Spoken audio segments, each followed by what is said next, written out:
آج جو ہمارا مقصد ہے کہ 9th کلاس مطالعہ قرآن حکیم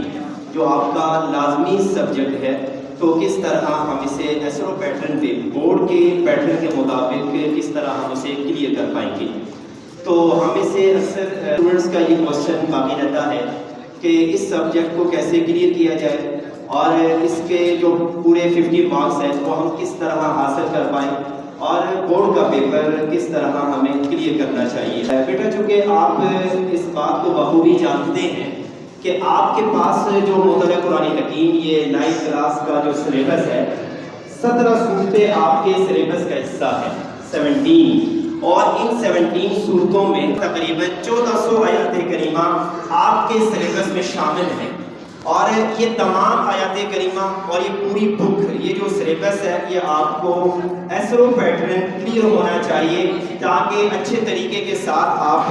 اپنے بورڈ کے پیپر کو کلیئر کر پائیں۔ اکثر بچے سائنسی سبجیکٹ میں شروع ہی سے محنت کرنا شروع کرتے ہیں، آخر میں اچھا رزلٹ ہو پاتے ہیں کیونکہ محنت کا بدلہ صرا خدا انہیں دیتا ہے۔ لیکن بعض بچے ایسے ہوتے ہیں کہ سائنسی سبجیکٹ میں تو اچھی کمانڈ رکھتے ہیں لیکن وہ مطالعہ قرآن حکیم کو بالکل ہلکا سمجھتے ہیں اور بالکل اسے ایسا سمجھتے ہیں کہ خیر کوئی بات نہیں، پیپر آئیں گے ایک دن پہلے پوری بک کو کلیئر کر لیں گے۔ تو پھر میں آپ کو یہ بتانا چاہتا ہوں کہ آپ کے بورڈ کا پیپر آپ کی 1400 آیات کریمہ جو مطالعہ قرآن حکیم 9th کلاس میں شامل ہے، یہ تمام آیات کریمہ آپ کے بورڈ کے پیپر میں شامل کی گئی ہے۔ آج کے اس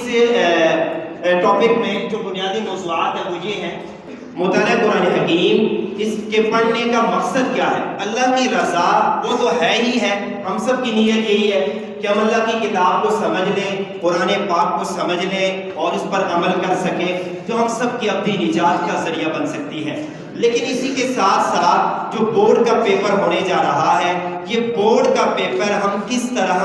کلیئر کر پائیں اور پورے 50 نمبر ہم حاصل کر پائیں۔ اور مطالعہ قرآن حکیم کی جتنی بھی آیات ہیں